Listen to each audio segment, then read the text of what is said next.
Hello everyone, आज है 4 दिसंबर और आज इस वीडियो में हम बात करेंगे यस बैंक के बारे में। 17.5 रुपए का ये शेयर है और धीरे धीरे ऊपर की तरफ जा रहा है।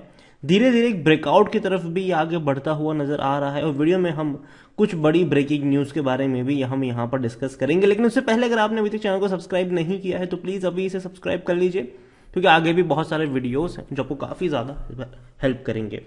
तो यस बैंक का जो शेयर है ये 17.50 रुपए के आसपास ट्रेड कर रहा है। एक महीने में ही अगर आप देखो तो तकरीबन 5.5% का ग्रोथ है।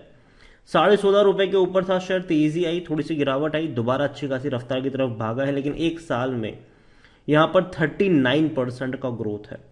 इस बीच जब भी इसने 12 से 13 की रेंज में रहा है, अच्छी रफ्तार पकड़ी, फिर टूटा, फिर एक बहुत बड़ा ब्रेकआउट आया था तब जब यहां पर बड़े फंड रेज की बात आई थी। यहां पर सामने दो बड़े फंड हाउसेस ने बड़ा पैसा लगाया था, उसके बाद बड़ी रफ्तार आई, उसके बाद हल्की सी अगर प्रॉफिट बुकिंग भी आई तो वापस से एक बहुत बड़ी तेजी यहां पर देखने को मिल रही है।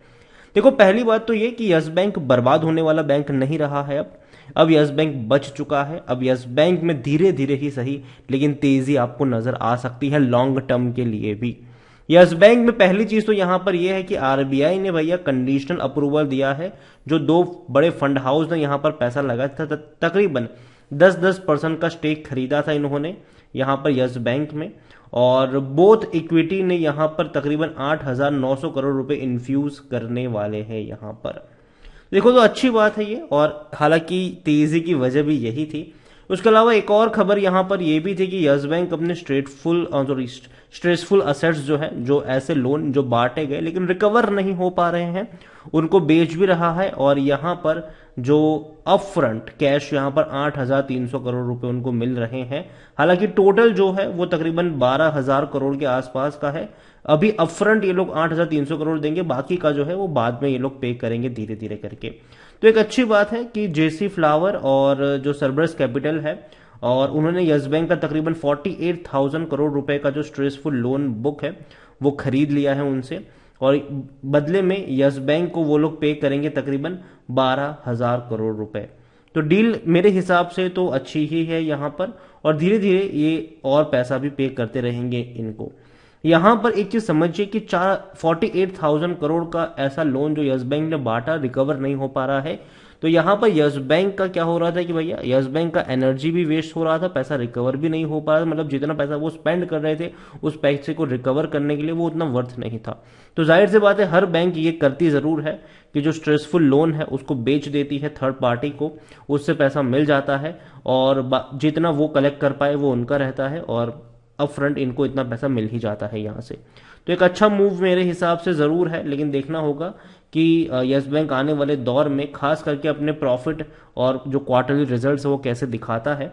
Yes bank large cap share है, ये 44,000 करोड़ से भी ज्यादा का इसका मार्केट कैप है, काफी बड़ी क्वांटिटी में शेयर ट्रेड भी हो रहे हैं। 2 करोड़ से भी ज्यादा वॉल्यूम इसके सिर्फ बीएससी में ट्रेड हो रहे हैं, और एनएससी में अगर आप देखोगे तो तकरीबन 29 करोड़ से भी ज्यादा के वॉल्यूम से काफी बड़ी क्वांटिटी में शेयर ट्रेड हो रहे हैं, और एक अच्छी बात है। हालांकि लास्ट क्वार्टर में अगर आप देखोगे तो यस बैंक का आपको जो प्रॉफिट है वो 150 करोड़ देखने को मिलेगा, जो कि कम है क्योंकि इससे पहले के क्वार्टर में बैंक 300 करोड़ तक का प्रॉफिट कर रही थी क्वार्टरली। लेकिन अच्छी बात यहां पर यह है कि यस बैंक में इनके इनकम में बढ़ोतरी हुई है, और ये बढ़ना जरूरी है।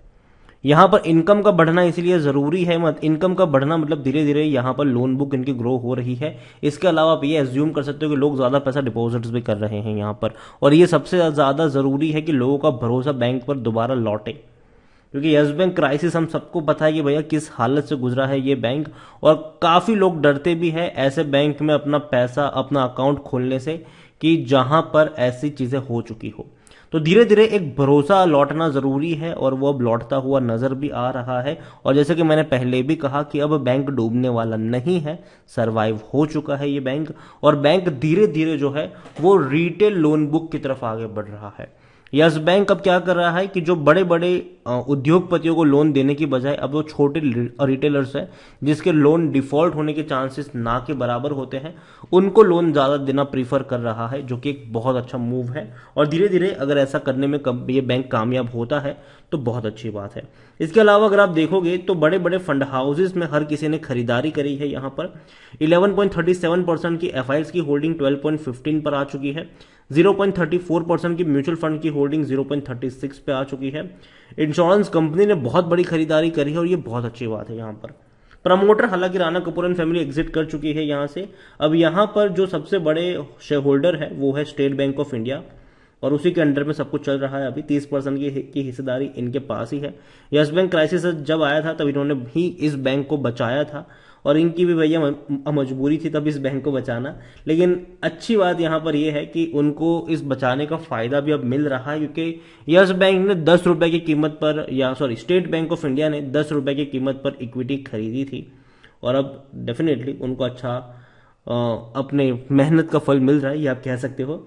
According to money control user सिर्फ 22% लोग हैं जो बेचने की बात कर रहे हैं। मैंने पहले भी कहा था, जब ये शेयर आपको 12-13 पे मिल रहा था, मैंने कहा था खरीदो भूल जाओ, क्योंकि इसको कुछ नहीं होगा लॉन्ग टर्म के लिए, बैंक सर्वाइव हो चुका है।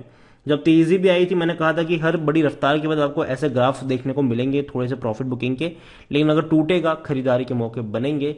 15 रुपए का लेवल मुझे बहुत अच्छा लग रहा था, मैंने कहा था कि 15 से 16 के बीच में खरीदारी के अच्छे मौके बनेंगे, और उस मौके का आपको फायदा उठाना चाहिए लॉन्ग टर्म के लिए। लेकिन हाँ, खरीद के भूल जाओ इसको, ठीक है। ये चीज मैं इससे पहले रेल विकास निगम के लिए भी बोल चुका हूं, इरकॉन के लिए भी बोल चुका हूं, IRFC के लिए भी बोल चुका हूं, क्योंकि ये ऐसी कंपनियां हैं जो आपको अच्छा पैसा बनाकर दे सकती है लॉन्ग टर्म में। शॉर्ट टर्म में डेफिनेटली काफी सारे टर्बुलेंस नजर आएंगे, लेकिन लॉन्ग टर्म में डेफिनेटली ग्राफ जो होगा वो ऊपर की तरफ जाता हुआ नजर आएगा। यस बैंक ऑफ इंडिया हालांकि काफी महंगा हो चुका है, अब 40 का पी हो चुका है, जबकि सेक्टर पी 22 का है, और यही वजह है कि कोई भी एनालिस्ट यहां पर खरीदारी करने की बात नहीं कर रहा है। लेकिन अकॉर्डिंग टू टिकरटेप खरीदारी करने का सही मौका भी, क्योंकि शायद ओवरबोट जोन में नहीं है, कोई भी रेड फ्लैग नजर नहीं आ रहा है। शेयर होल्डिंग में देखा जाए तो अच्छी खासी क्वांटिटी में शेयर होल्डिंग हमें नजर आई है, बड़ी क्वांटिटी में खरीदारी भी हुई है।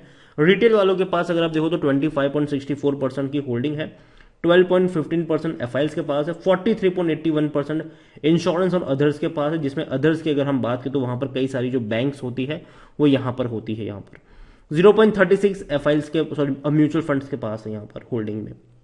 ओवरऑल यस बैंक सरवाइव हो चुका है, यहां से नहीं डूबेगा ये शेयर। अगर गिरावट आती भी है तो ज्यादा से ज्यादा ये 15 रुपए के आसपास जाएगा, लेकिन एक अच्छा रफ्तार, एक अच्छा बाउंस बैक आप लॉन्ग टर्म में एक्सपेक्ट कर सकते हो। अगेन बहुत ही कम वक्त में डबल नहीं होगा ये शेयर, लेकिन आप ये जरूर एक्सपेक्ट कर सकते हो कि हाँ 1.5-2 साल में हो सकता है कि ये शेयर आपको डबल होता हुआ नजर आ जाए।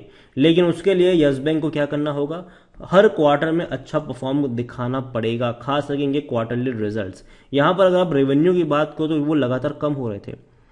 29,000 करोड़ के जो रेवेन्यू थे वो 26 पे आए, फिर 20 पे आए, फिर 19 पे आए। लेकिन अभी क्या हो रहा है कि पिछले 2 क्वार्टर में इस बैंक ने 10,000 करोड़ से भी ज्यादा का रेवेन्यू कमाया है। इसी रफ्तार से बढ़ेंगे तो 20 से 21,000 करोड़ का एस्टिमेट है, जो कि इंक्रीज मोड में रहेगा 21 और 22 के मुकाबले, जो कि मेरे हिसाब से बहुत अच्छी बात है। और इसी तरीके से बैंक को आने वाले दौर में परफॉर्म करना पड़ेगा, अच्छे प्रॉफिट्स और रेवेन्यू कमाकर दिखाने पड़ेंगे, और डेफिनेटली वो होगा।